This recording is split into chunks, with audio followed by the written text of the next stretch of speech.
नमस्कार मंडळी, श्री स्वामी समर्थ.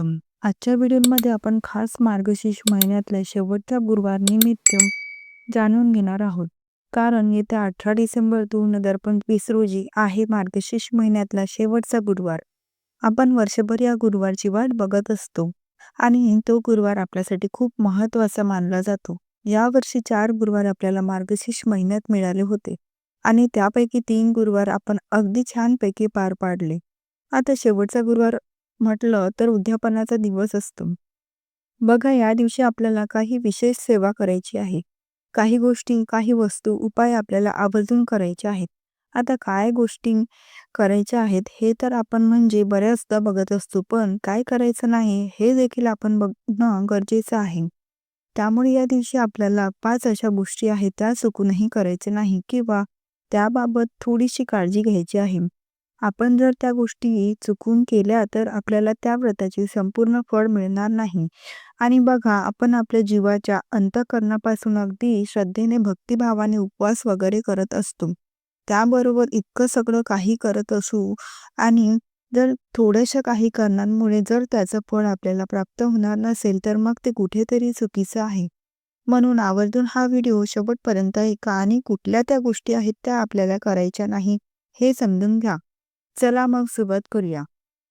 त्यातली सगळ्यात पहिली आणि महत्त्वाची गोष्ट, आपल्याला शेवटच्या गुरुवारी या वेळेमध्ये पूजा मांडायची नाही.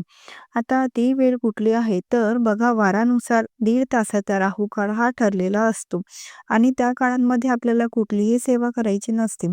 आता सेवा करायची नसते म्हणजे काय? तर काही ठराविक सेवा त्या काळांमध्ये करायच्या नसतात. पण काही ठराविक सेवा जर आपण जाणून बुजून त्या राहुकाळात केल्या तर त्याने आपल्या अनेक दोष दूर होतात.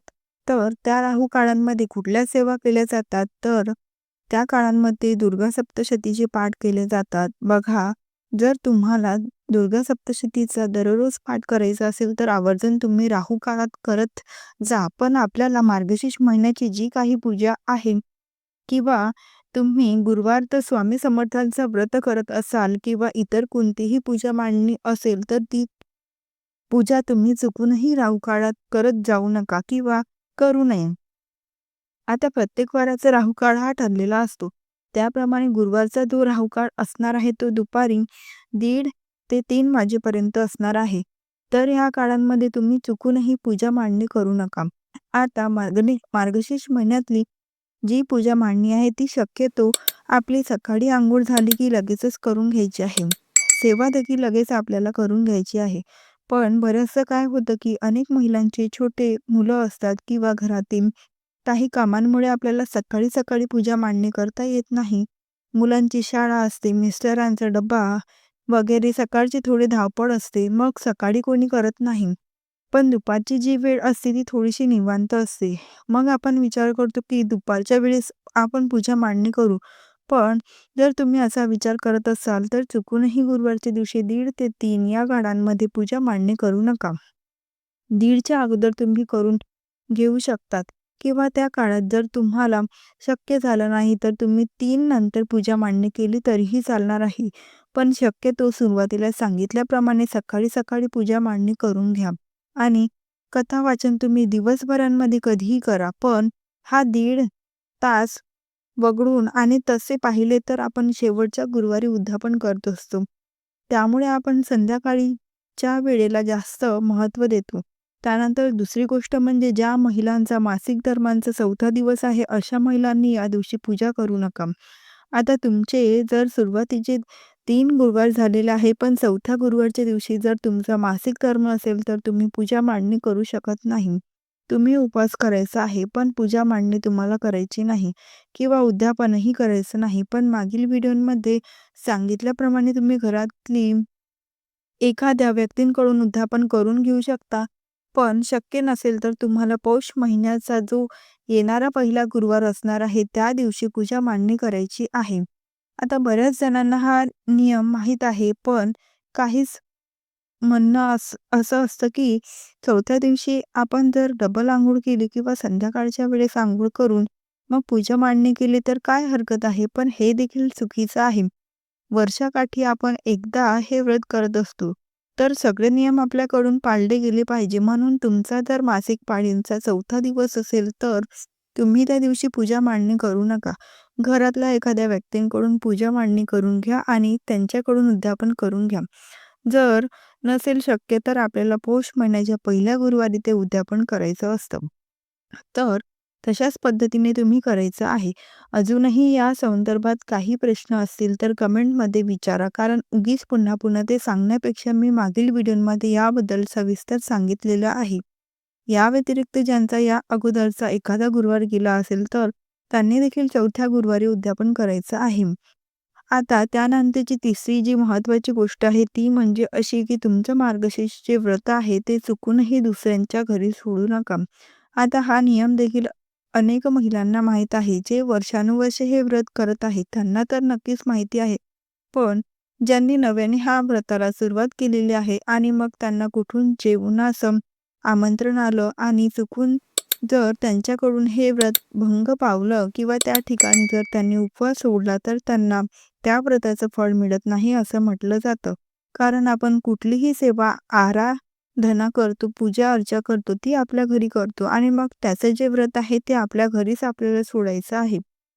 म्हणून दुसऱ्यांच्या घरी जर तुम्ही गेलात, तर उपवासाचा एखादा पदार्थ दिला, तर तो तुम्ही नक्कीच खाऊ शकतात. म्हणजे जसं की केळी दिली किंवा दूध तुम्हाला प्यायला दिलं, तर ते तुम्ही नक्कीच घ्या. पण जर तुम्हाला जेवणाचं आमंत्रण आलं असेल, तर अगोदरच तुम्ही सांगा, की तुमचंही व्रत आहे आणि ते तुम्ही सोडू शकत नाही. अशा पद्धतीने तुम्हाला ही एक विशेष काळजी घ्यायची आहे.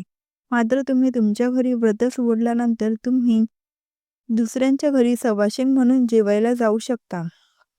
त्यानंतरची पुढची महत्त्वाची गोष्ट अशी, की तुम्ही स्वयंपाकांमध्ये जो काही स्वयंपाक बनवणार आहात तो चालू शकतो. अन्नाचाच नैवेद्य आपल्याला दाखवायचा आहे. मग वरण, चपाती, एखादी भाजी, एखादा गोड पदार्थ हे आपण नक्कीच करू शकतो. पण यामध्ये आपल्याला वरण-भाताचा समावेश करायचा आहे. ही विशेष काळजी घ्यायची आहे. कोणतेही नैवेद्याचे ताट हे वरण-भाताशिवाय पूर्ण होत नाही. शिवाय त्यावर तुळशीपत्र देखील आपल्याला एक नक्की ठेवायचं आहे. या गोष्टींची आपल्याला आवश्यक काळजी घ्यायची आहे. हा एक खूप महत्त्वाचा नियम आहे. जर अजूनही तुम्ही पाळलेला नसेल, तर आवर्जून या दिवशी पाळा आणि कधीही नैवेद्यांमध्ये अशा प्रकारचा नैवेद्य म्हणजेच वरण-भाताशिवाय नैवेद्य आणि तुळशीपत्रांशिवाय नैवेद्य दाखवू नका. त्याचबरोबर देवीला खिरीचा नैवेद्य हा खूप जास्त प्रिय आहे. या दिवशी तुम्हाला देवीला खिरीचा नैवेद्य हा अर्पण करायचा आहे.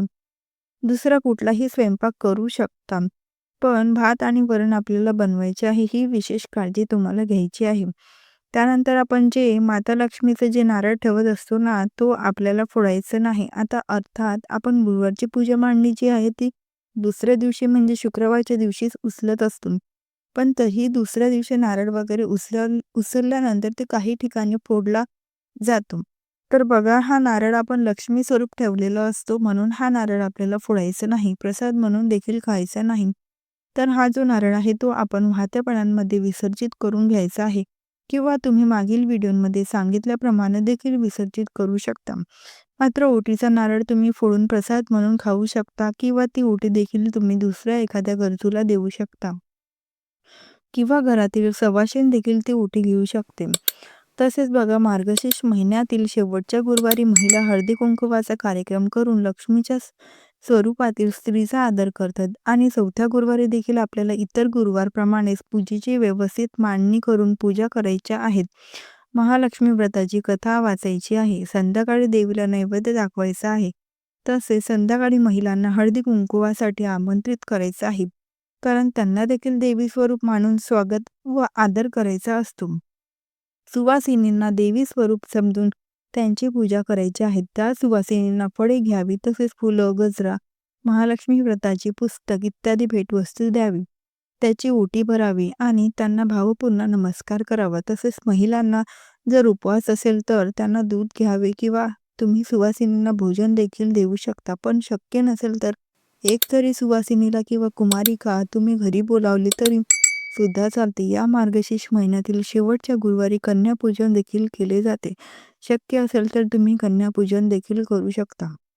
त्याचबरोबर मार्गशीर्ष हा महिना दानासाठी खूप शुभ मानला जातो. जर तुम्ही मार्गशीर्ष महिन्यांमध्ये काहीही दान केलं नसेल तर शक्य झाल्यास ब्राह्मणांना शिधा वस्त्र आणि दक्षिणा देऊन तुम्ही नमस्कार करा. यामुळे केलेल्या दानाचा आपल्याला दुप्पट पटीने फळ प्राप्त होते.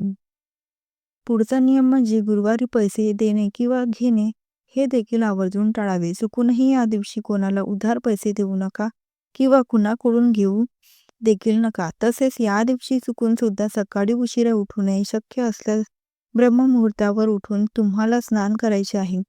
त्याचबरोबर या मार्गशीर्ष महिन्यातील गुरुवारी तुम्हाला दुःखी, रागवलेल्या किंवा अशांत मनाने पूजा करू नये. पूजा शांत आणि एकाग्र मनाने करावी. गरज तरच या पूजेचा फळ हे आपल्याला प्राप्त होते. संध्याकाळी मीठ आणि दूध हे या दिवशी चुकूनही कोणाला घ्यायचं नाही. तसेच काळे किंवा गडद रंगाचे कपडे या दिवशी आवर्जून टाळावे. शक्य असेल तर पिवळ्या किंवा लाल रंगाचे वस्त्र परिधान करून मार्गशीर्ष महिन्यातील गुरुवारची पूजा करावी. अशा पद्धतीने तुमचं गुरुवारचं जे व्रत आहे ते पूर्ण होणार आहे. तर या ज्या काही 5-6 गोष्टी सांगितलेल्या आहेत त्या खूप महत्त्वपूर्ण आहे. प्रत्येक गोष्ट जर तुम्ही बघितली तर ती तुम्ही पाळायलाच हवी. तरच तुम्हाला तुमच्या व्रताचं फळ 100% मिळेल. म्हणून आवर्जून ह्या 5-6 नियमांचं पालन करा आणि तशा पद्धतीने तुम्ही मार्गशीर्ष महिन्यातील गुरुवारचे उद्यापन करा. तर व्हिडिओ आवडल्यास व्हिडिओला नक्की लाईक करा, शेअर करा, चॅनलला सबस्क्राईब करायला विसरू नका. व्हिडिओ शेवटपर्यंत पाहिल्याबद्दल अगदी तुमची खूप खूप आभारी आहे. धन्यवाद. श्री स्वामी समर्थ. जय जय स्वामी समर्थ.